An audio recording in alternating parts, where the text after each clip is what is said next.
Hello hi everyone అండి. మారుతి సాహిత్య channel ప్రేక్షకులకు స్వాగతం సుస్వాగతం అండి. అంతా బాగున్నారా అండి? మేమంతా బాగున్నామండి. ఈరోజు మన మారుతి సాహిత్య ఛానల్లో ఎద్దనపూడి సులోచనారాయణ గారు రచించినటువంటి సెక్రటరీ నావెల్లో ఈరోజు ఎపిసోడ్కు వెళ్ళే ముందు నిన్నటి ఎపిసోడ్లో ఏం జరిగిందో ఒకసారి గుర్తు తెచ్చుకుందామండి.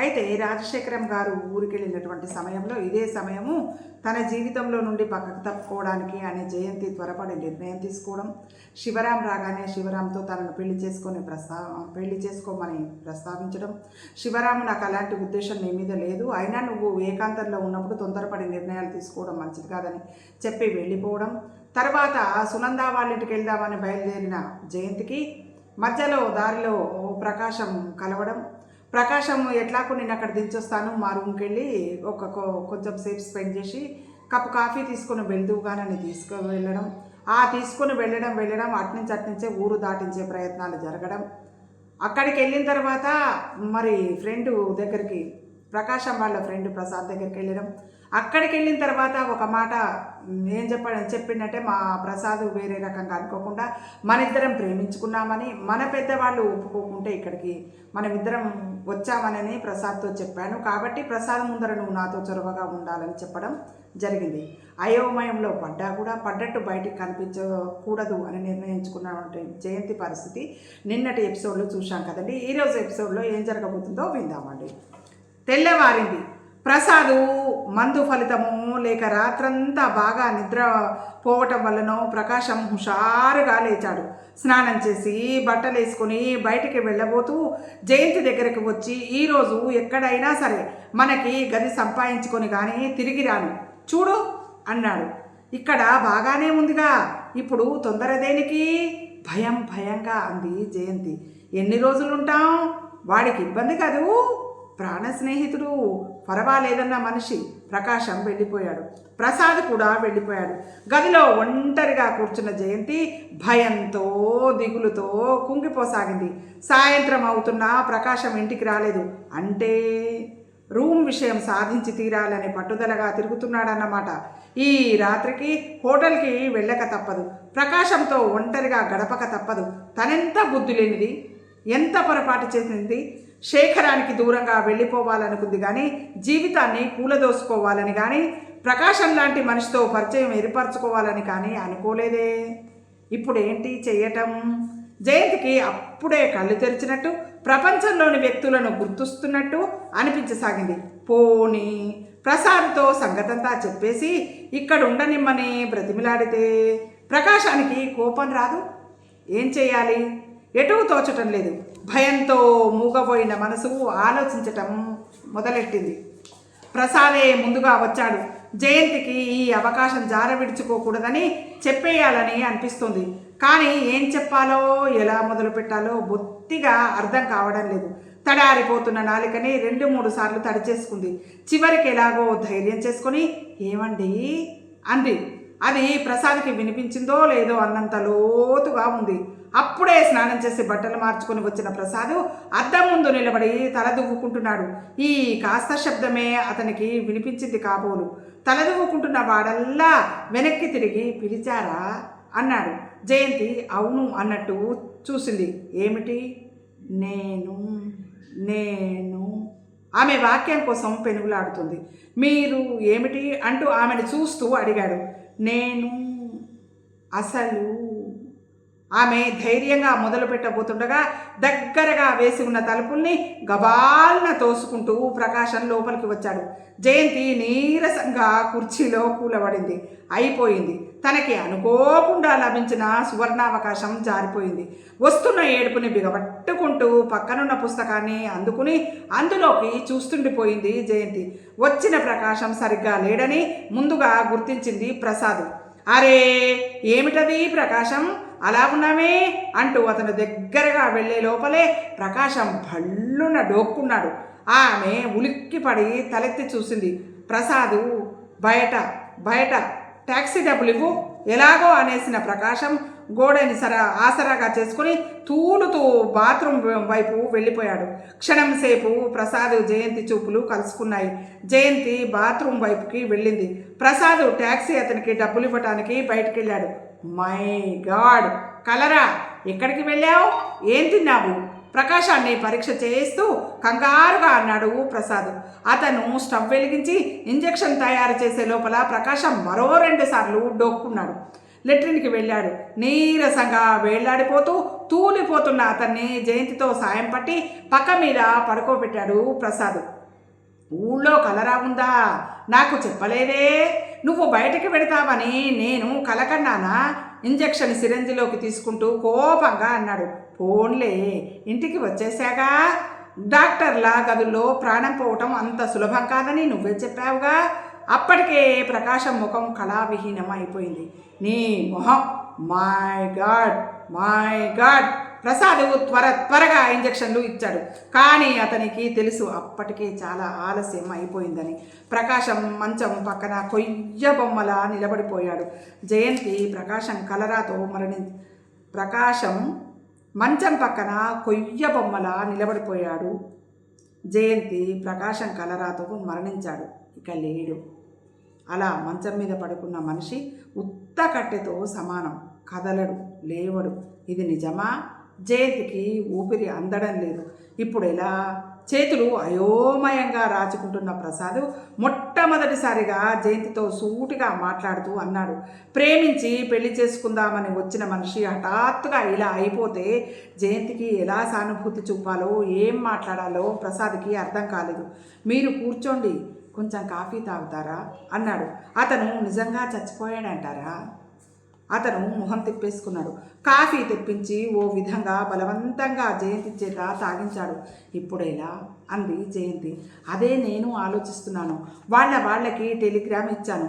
కానీ మీరు... అతను ఆగిపోయాడు. జయంతి చూపులు కింద నేలని గుచ్చి చూస్తున్నాయి. మనస్సు శరీరం రెండూ కలిసి శూన్యంలోకి చేతులు చాపి శేఖరం, శేఖరం, ఈ ప్రమాదం దాటడం ఎలాగో నాకు తెలియదు. రా, వచ్చి నన్ను తీసుకెళ్ళు అని ఆక్రోశించసాగినాయి. శేఖరం వస్తే ఒక్కసారి అతని గుండెలలో మొహం దాచుకుంటే, భయపడకు, నేను వచ్చేశాగా అని అతను ధైర్యం చెబుతూ వెన్నె మీద నిమిరితే, మీ వాళ్ళ అడ్రస్ చెప్పండి, టెలిగ్రామ్ ఇస్తాను. ఆమె సమాధానం చెప్పలేదు. ధైర్యం చాలటం లేదా? జయంతి చాలటం లేదన్నట్టు తలూపింది. ప్రసాద్ కళ్ళజోడు తీసి జేబు రుమాలతో తుడుచుకోసాగాడు. మరేం చెయ్యాలని? మీరేదైనా చెప్పలేరా? ప్రసాద్ లేచి గదిలో అటు ఇటు పచార్లు చేయసాగాడు. అవును, నిజమే. జయంతి పరిస్థితి తను అర్థం చేసుకోగలడు. కానీ ఏం చెయ్యాలి? వాళ్ళకి తెలియచేయకపోతే ఎక్కడుంటుంది? ఏం చేస్తుంది? కను కొలుకుల్లోంచి జయంతి వైపు చూశాడు. ఎంత చిన్నపిల్ల! మొహంలో పసితనం కూడా పోలేదు. బొత్తిగా లోకానుభవం శూన్యం కాబట్టే ప్రకాశం తనతో లాక్కు రాగలిగాడు ఈ అమ్మాయిని. చాలాసేపు ఆలోచించి చివరికి ఆగిపోతూ, అయితే ఒకటి చెప్తాను, చేస్తారా అన్నాడు. జయంతి చెప్పమన్నట్టు చూసింది. 2-3 రోజులు ఏ హోటల్లోనైనా ఉండండి. ఈ లోపల వీళ్ళు రావటం, ఈ తతంగం అంతా పూర్తవుతుంది. మీరు కొంచెం ఆలోచించుకునే శక్తి కూడా మీకు వస్తుంది అన్నాడు. కానీ జయంతి ఆగిపోయింది. కానీలు వదిలేయకపోతే లాభం లేదు. మొదట మీకు కావాల్సింది మంచి నిద్ర, విశ్రాంతి. అవైనా కనీసం మీకు దొరకాలి. కానీ హోటల్లో భయమా? ఒంటరిగా ఉండటానికి భయపడుతున్నారా? జయంతి నుంచి ఏం సమాధానం రాలేదు. లేక ఎవరైనా చూస్తారని భయమా? రెండోది కారణం అయితే మీకు అలాంటి భయం ఏమీ అవసరం లేదని నేను హామీ ఇవ్వగలను. ఇక్కడ నాకు తెలిసిన ఒక హోటల్ ఉంది. అది పూర్తి ఫారిన్ టైప్ హోటల్. ఫారినర్స్ తప్ప మన వాళ్ళు ఎవ్వరూ అక్కడికి రారు. అయినా మీరు గదిలోంచి బయటికి రానప్పుడు భయం దేనికి? జయంతి నిశ్శబ్దంగా ఇంకా అలాగే చూస్తోంది. మీరు త్వరగా ఏదో ఒక నిర్ణయం తీసుకోవటం మంచిది. ప్రస్తుతం నాకు కూడా ఇంతకంటే ఏ ఉపాయం తోచటం లేదు. సరేనన్నట్టు తల ఊపింది. చూడండి, అతని దగ్గర మీ తాలూకు సామానులేం లేకుండా జాగ్రత్త పడటం మంచిది అన్నాడు. ఇష్టం లేకపోయినా జయంతికి అతని దగ్గరున్న చీరలవి తీసుకోక తప్పలేదు. అన్నీ తీసుకున్నారా? ప్రసాద్ తను కూడా స్వయంగా పరీక్ష చేసి పెట్టెలో అరలోంచి ఫోటో ఒకటి తీసి చూశారా, ఇది మర్చిపోయారు అన్నాడు. జయంతి ఫోటో వైపు క్షణంసేపు చూసి వెంటనే దాన్ని చించి ముక్కలు చేసి చెత్తపుట్టలో పడేసింది. కేవలం ప్రకాశం మృత్యువు ఇక్కడ రాసిపెట్టి ఉండటం వల్ల తనకిలాంటి బుద్ధి పుట్టిందా? ఆ రోజు హిమాయత్ సాగర్ నుంచి పిక్నిక్కి వెళ్ళి తిరిగి వస్తుంటే యాక్సిడెంట్ దృశ్యం కళ్ళ ముందు కదలాడింది. ఆ రోజు శేఖరం ఉండబట్టి తన పేరు ప్రకాశం పేరుతో కలిసి మట్టిలో పొరలాడకుండా ఆగిపోయింది. ఇప్పుడు ఇప్పుడు ఈ ఈ దురదృష్టవంతురాల్ని ఎవరు రక్షిస్తారు? ప్రకాశం మరణించాడని తెలియగానే జయంతి మూర్చపోవడం కానీ, తనే అతని మీద పడిపిచ్చిదానిలా ఏడవటం కానీ ఇలాంటివేవి జరగకపోవడం చూసి ప్రసాద్ మనసులో లోపల ఆశ్చర్యపోయాడు. ఒకవేళ ఆశించని ఈ ప్రమాదంలో జయంతి బిగుసుకుపోయేదేమో. బహుశా అదే నిజమై ఉంటుంది పాపం. ఎన్ని కలలతో వచ్చిందో. ప్రసాద్ మనసంతా జాలితో నిండిపోసాగింది. హోటల్ దిల్రుబా చూడటానికి చాలా చిన్న సైజుగా ఉన్న అందంగా పొందిగ్గా ఉంది. 2 అంతస్తుల భవనంలో పై భాగంలో కుడివైపుగా జయంతికిచ్చిన గది ఉంది. అక్కడ కిటికీ దగ్గర నిలబడి చూస్తే కింద రోడ్డు వచ్చిపోయే జనము కనిపిస్తారు. మీకే భోజనం కావాలంటే ఆ భోజనం ఇస్తారు అన్నాడు ప్రసాద్. వద్దు, నాకు అసలు ఆకలి కావటం లేదు. కిటికీ దగ్గర నిలబడి కిందికి చూస్తూ అంది జయంతి. జయంతికి ఎందుకో ఒక్కసారి విరగబడి నవ్వాలి అని అనిపించింది. ఆకలి లేదని తినటం మానేస్తే ప్రయోజనం లేదు.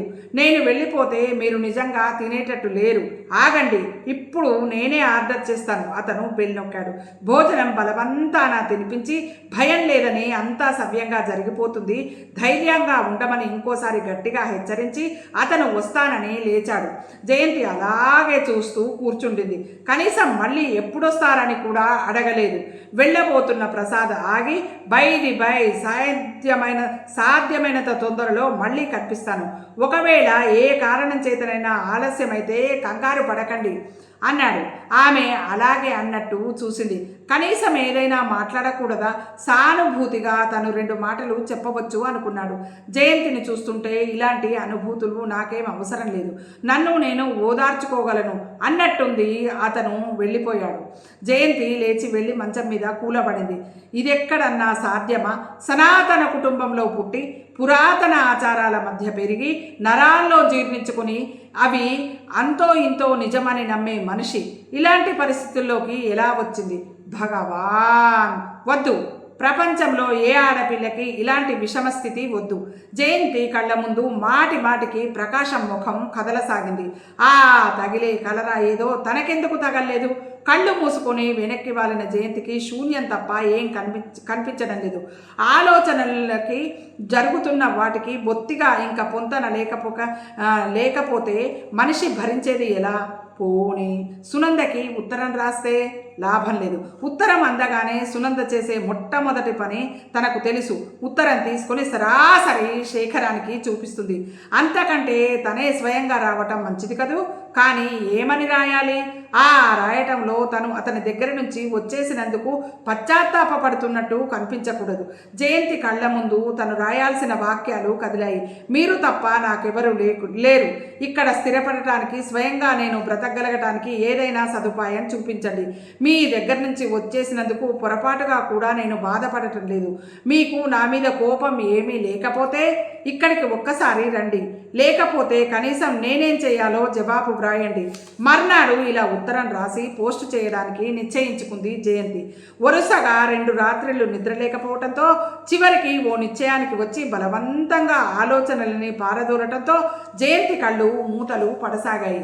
జయంతికి మళ్ళీ మెలకువ వచ్చేసరికి ఎండ కిటికీలోంచి గదిలో పడుతుంది. ఎండని చూస్తుంటే తీవ్రంగా తెల్లగా ఉదయపెండలా లేదు. అలసిపోయి విసిగిపోయి విశ్రమించబోతున్న సాయంత్రపు కాంతిలా ఉంది. జయంతి ఉలిక్కిపడి కనుబొమ్మలు చిట్లించి చూసింది. నిజం, సాయంత్రం అవుతోంది. గది తలుపు ఎవరో తట్టుతున్నట్టు అనిపించింది. లేచి వెళ్ళి తలుపు తీయాలనే ఓపిక కూడా లేనంత నీరసంగా ఉంది. ఈసారి తలుపు గట్టిగా బాదుతున్న శబ్దం వినిపించింది.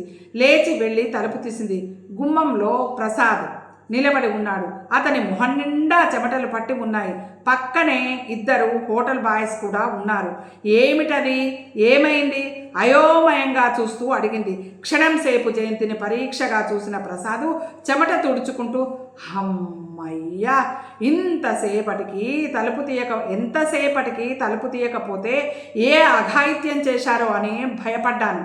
పక్కకు తిరిగి కుర్రాళ్లతో సరే మీరు వెళ్ళండి అన్నట్టు తలుపి లోపలికి వచ్చాడు. ఏం అఘాయిత్యం చేస్తాననుకున్నారు? తెల్లబోతూ అడిగింది జయంతి. ఏమో, ఏదైనా చేయవచ్చు. పెళ్లి చేసుకుంటానని తీసుకొచ్చిన మనిషి హఠాత్తుగా చచ్చిపోతే ఏ ఆడపిల్లైనా ఏం చేస్తుంది? మధ్యాహ్నం ఫోన్ చేస్తే జవాబు లేదన్నారు. నా ఫోన్ నెంబరు ఇచ్చి నిద్ర లేవగానే నాకు ఫోన్ చేయమన్నాను. అరగంట క్రితం హోటల్ వాళ్ళు ఫోన్ చేసి సమాధానం లేదని వెంటనే బయలుదేరి రమ్మని నన్ను తొందర పెట్టారు. నేను చూడవలసిన కేసు వదిలేసి పరిగెత్తుకొని వచ్చాను. మిమ్మల్ని కళ్ళారా చూసిన తర్వాత నాకు ఊపిరి పీల్చుకోవాలన్న స్పృహ నాకు అప్పుడు వచ్చింది. జయంతి మొహం దించేసుకుంది. తనకలాంటి ఆలోచన కనీసం ఊహ కూడా రాలేదని చెబితే ఈ పెద్ద మనిషి ఏమంటాడు? మీరు అలాంటి పిచ్చి ఆలోచనలు ఏమైనా ఉంటే మానేయాలి. జీవితం అనేది మనకు భగవంతుడిచ్చిన వరం. ఇష్టాయిష్టాలతో ప్రసక్తి లేకుండా మనం గడపాలి. మీరు లేనిపోని ఆలోచనలు నాలో రేకెత్తిస్తున్నారు. తెల్లపోయినట్టు చూసిన ప్రసాద్ ఆగి ఐఎమ్ సారీ అన్నాడు. ఇద్దరి మధ్య నిశ్శబ్దం ఏర్పడింది. వాళ్ళు వచ్చారు. ఎవరెవరు? తల్లి, అన్నగారు. వాళ్ళకి బెంగళూరు ఎందుకు వచ్చాడో ఇంతకీ అర్థం కావటలేదు. వాళ్ళ తల్లి అన్నగారు అంటే ఎవరు? ప్రకాశం వాళ్ళ తల్లి అన్నగారు. ఈయన బెంగళూరుకి ఎందుకు వచ్చిండనేది వాళ్ళకి తెలియదు. ఇంకేమీ అనలేదా? ఏమంటారు? మీ సంగతి ఏం చెప్పలేదు, నేను ఊరికే వచ్చానని చెప్పాడు అని చెప్పాను. థ్యాంక్స్. మీరు భోజనం చేసినట్టు లేదే? అనుమానంగా చూస్తూ అడిగాడు. ఇప్పుడే నిద్రలేచాను. ప్రసాద్ ప్రశ్నార్థకంగా చూశాడు. నిజం? ఇప్పుడే నిద్రలేచాను. మీరు క్షణంసేపు కూర్చుంటే మొహం కడుక్కు వస్తాను. బాగా నిద్రపోవడంతో ఆమె కాస్త తేరుకున్నట్టుగా అనిపించింది ప్రసాద్కి. మర్నాడు మధ్యాహ్నం వచ్చినప్పుడు ఏం చేయటానికి నిశ్చయించుకున్నారు మీరు అని అడిగాడు ప్రసాద్. ఏమీ తోచడం లేదు. మీ వాళ్ళ దగ్గరికి వెళ్ళకూడదనే నిశ్చయించుకున్నారా? ఉత్తరం రాశాను. ఈరోజు ఉదయమే శేఖరం పేరిట ఉత్తరం పోస్టు చేసింది. అయితే బహుశా వాళ్ళు వెంటనే బయలుదేరి రావచ్చు. నమ్మకం లేదు, కానీ ఏం చేయాలో మటుకు సలహా వస్తుంది. మీకెప్పుడు ఏ సహాయం కావాలన్నా నేను అనే ఓ వ్యక్తి ఉన్నానని మర్చిపోకండి. లేస్తూ అన్నాడు. థ్యాంక్స్ అంది జయంతి. 4-5 రోజులు గడిచినాయి. వారం కూడా గడిచిపోయింది. కానీ జయంతికి శేఖరం వద్ద నుంచి ఎలాంటి ఉత్తరం రాలేదు. అసలు అతనే స్వయంగా వస్తాడని 1000 కళ్ళతో ఎదురు చూస్తున్న జయంతికి మనిషి రాకపోగా ఉత్తరం కూడా రాకపోవడంతో నిరాశతో, నీరసంతో మంచి పట్టుదల వచ్చింది. పోనీ అతని సహాయం లేకపోతే నేను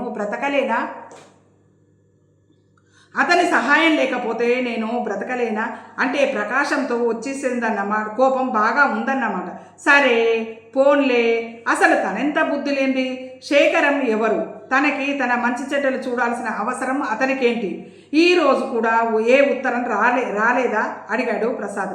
జయంతి రాలేదు అన్నట్టు తలూపింది. మరేం చేయడం? అదే నాకు తోచడం లేదు. అతను కిందికి చూడసాగాడు. మీరు నాకేదైనా జాబ్ చూపించలేరా? అడగలేకపోయింది కానీ అడగక తప్పలేదు. జాబ్ని గురించి కాదు ప్రశ్న, కానీ మీరెక్కడుంటారు? ఒంటరిగా ఇలా ఉండటం మంచిదా అని అడుగుతున్నాను. అదంతా తర్వాత చూసుకోవచ్చు. ముందెక్కడైనా జాబ్ దొరికితే చాలు. నేను టైప్ చేయగలను. BA పాస్ అయ్యాను, కానీ ప్రస్తుతం నా దగ్గర సర్టిఫికెట్ లేదు దిగులుగా అంది. సరే, నేను ట్రై చేస్తాను అన్నాడు అతను. థ్యాంక్స్, మీకు చాలా శ్రమ. అనుకోకుండా జయంతి కంఠం వణికింది. దానిదేముంది లేండి, నా ద్వారా మీకు ఏదైనా మంచి జరిగే అవకాశం నాకు దొరికితే నేను చాలా సంతోషిస్తాను. అతని మొహంలో ఎలాంటి భావం కనపరచకుండా నిర్లిప్తంగా అన్నాడు. ఆడపిల్లలు ఇల్లు వదిలి రాకూడదని అనటానికి నా జీవితం మంచి ఉదాహరణ. వయసు మహా చెడ్డది. స్వంత అనుభవాలు తప్ప ఎదుటివారి అనుభవాలను పాఠాలుగా నేర్చుకోదు అన్నాడతను నవ్వుతూ. ప్రసాద్ ఆమెను వెంట పెట్టుకుని వెళ్ళి ఉద్యోగాల కోసం ప్రయత్నం చేయసాగాడు. సోషల్ వెల్ఫేర్ డిపార్ట్మెంట్లో అతనికి తెలిసిన ఆవిడ ఉంది.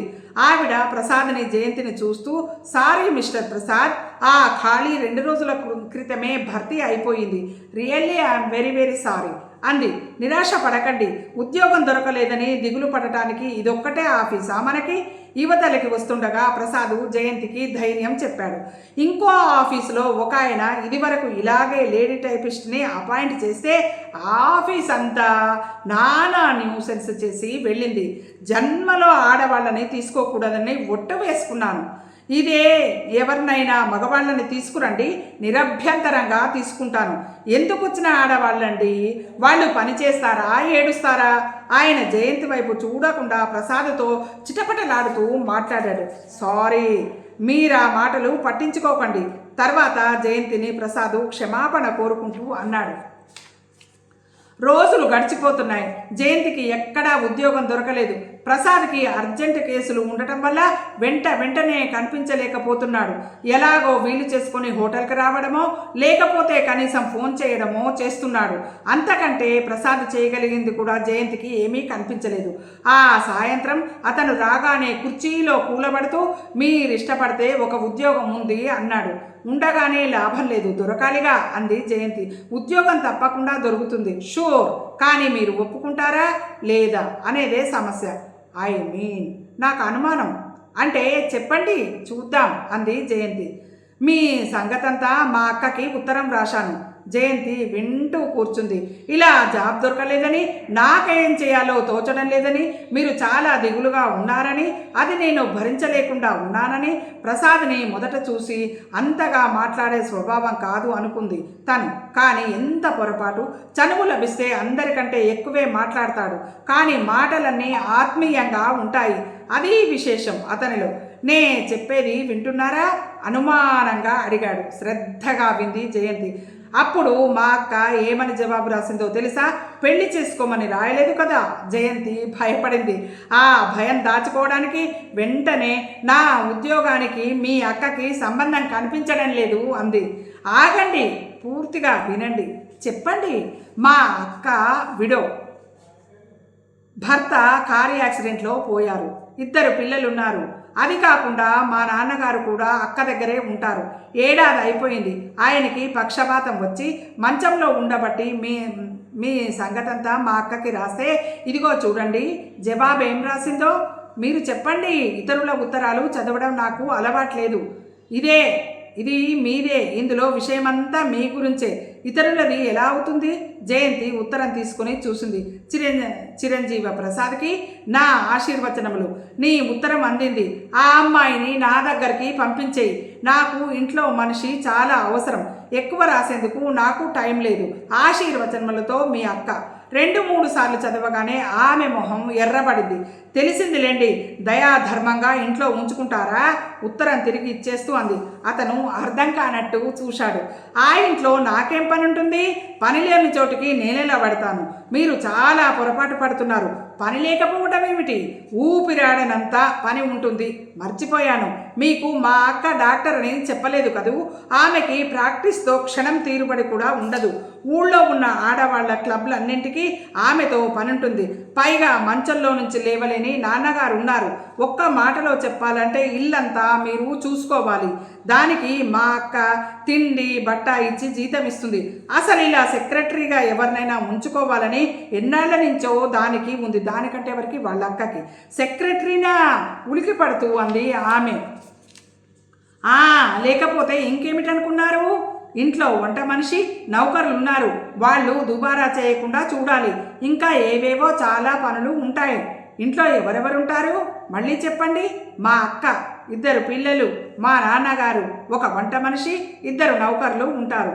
నేను చేయాల్సిన పనేమిటి? ప్రసాద్ మరోసారి చెప్పాడు. ఇంతకీ మీ అక్క ఎక్కడుంటారు? చెప్పలేదు. మెడ్రాస్లోనా? అవును. ఏం, మీకు తెలిసిన వాళ్ళు ఎవరైనా అక్కడ ఉన్నారా? జయంతి లేదన్నట్టు తల ఊపింది. మీకు ఇంకో అవకాశం కూడా ఉంది. కొద్ది రోజులు అక్క దగ్గర ఉండి చూడండి. నచ్చకపోతే వెళ్ళిపోవచ్చు. ఆ బాధ్యత నాది. అక్కడైతే మా అక్క ఇన్ఫ్లుయెన్స్తో ఉద్యోగం సులభంగా కూడా దొరుకుతుంది. జయంతి ఆలోచనలో పడిపోయింది. ఉండటానికి నీడ, తినటానికి తిండి, ఇంట్లో మంచంలో ముసలాయన తప్ప మరో మగవాళ్ళు లేరు. కాబట్టి విధవ సమస్యలు తల ఎత్తుతాయన్న బాధ కూడా లేదు. ఇది ప్రయత్నం చేసి చూస్తే బాగానే ఉండవచ్చు అనిపించింది జయంతికి. మీకు ఇష్టం ఉందో లేదో తెలుసుకుని ఈరోజే ఉత్తరం వ్రాయాలనుకుంటున్నాను. మీ సలహా ఏమిటి? వెంటనే బయలుదేరమని. సరే, నిర్ణయానికి వచ్చినట్టేనా? సందేహం లేదుగా? జయంతి సందేహం ఏం లేదు అన్నట్టు తలూపింది. అయితే ఈరోజే టెలిగ్రామ్ ఇస్తాను. థ్యాంక్స్ అంది. ఈ సమయంలో ప్రసాద్ అండ లేకపోతే తను ఎక్కడ ఉండేది? ప్రసాద్ లాంటి వాళ్ళు ఉండబట్టే ఇంకా మంచితనం అనేది అక్కడక్కడా కనిపిస్తోంది. మనుషుల్ని నమ్మవచ్చు, పర్వాలేదనే ఆశ కలుగుతోందా? జయంతి నిట్టూర్పు విడిచింది. మళ్ళీ కొత్త మనుషులు, కొత్త వాతావరణం. తీగ నుంచి రాలిపోయిన పువ్వు ఒక్కసారి సుడిగాలి వీస్తే ఏమవుతుంది? ఉనికి తెలియకుండా కొట్టుకుపోతుంది. తను కూడా అంతే. ఈ గాలి దుమారంలో పరిస్థితులు బలవంతంగా తోసిన వైపే నిస్సహాయంగా కొట్టుకుపోవడం కంటే ఇంకేం చేయగలదు? చేయలేదు, ఏం చేయలేదు. రేపటిని గురించి ఆలోచించటం మానేయటం కన్నా ఉత్తమమైన పని ఇంకోటి లేదు. శేఖరాన్ని చూసి కొన్ని యుగాలు గడిచినట్టుగా అనిపిస్తోంది జయంతికి. మళ్ళీ జీవితంలో ఎప్పుడైనా శేఖరం కనిపిస్తాడా తనకి? ఇది చాలా అసంభవమైన సంగతిలాగా అనిపిస్తుంది జయంతికి. మర్నాడు సాయంత్రం హోటల్ ఖాళీ చేసేసి ఒకసారి గదంతా పరిశీలించి తృప్తిగా నిట్టూర్పు విడిచింది. ఒక్క ప్రకాశం మృత్యువు గురించి ఆవేదన తప్పితే ఇందులో గుర్తుంచుకోవలసిన సంఘటనలు ఏమీ లేవు. ట్రైన్లో కూర్చోబెట్టిన తర్వాత ప్రసాదు, ఏం కంగారు పడకండి, అక్కే స్వయంగా స్టేషన్కి వస్తుంది. ఆమెని గుర్తుపట్టడం చాలా సులభం, అచ్చు నాలాగానే ఉంటుంది. ఒకవేళ మీరు అంతగా గుర్తుపట్టలేని పరిస్థితులు వస్తే స్టేషన్ బయటికి వెళ్ళిపోయి ట్యాక్సీలో కూర్చుని నేనిచ్చిన అడ్రస్ ఇచ్చారంటే సరాసరి తీసుకెళ్ళి ఇంటి దగ్గర దింపుతాడు డ్రైవర్. థ్యాంక్స్, మీకు చాలా శ్రమ ఇచ్చాను. అదేం లేదు, అసలు అలాంటి ఊహలు కూడా మీ మనసులోకి రానివ్వద్దు. కొంచెం ఆగి, మా అక్క మీకు నచ్చుతుందనే నేను నమ్ముతున్నాను అన్నాడు నవ్వుతూ. రైలు కదలటానికి సూచనగా కూత వేసింది. అదిగో టైం అయిపోయింది, అయితే నేనుంటా మరి, సెలవు.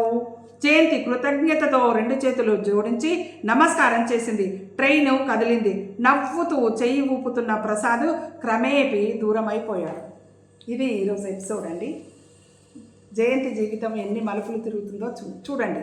అయితే ఈ ఎపిసోడ్ మీకు నచ్చినట్టయితే లైక్ చేయండి, షేర్ చేయండి, మన మారుతి సాహితీ ఛానల్ని సబ్స్క్రైబ్ చేయండి.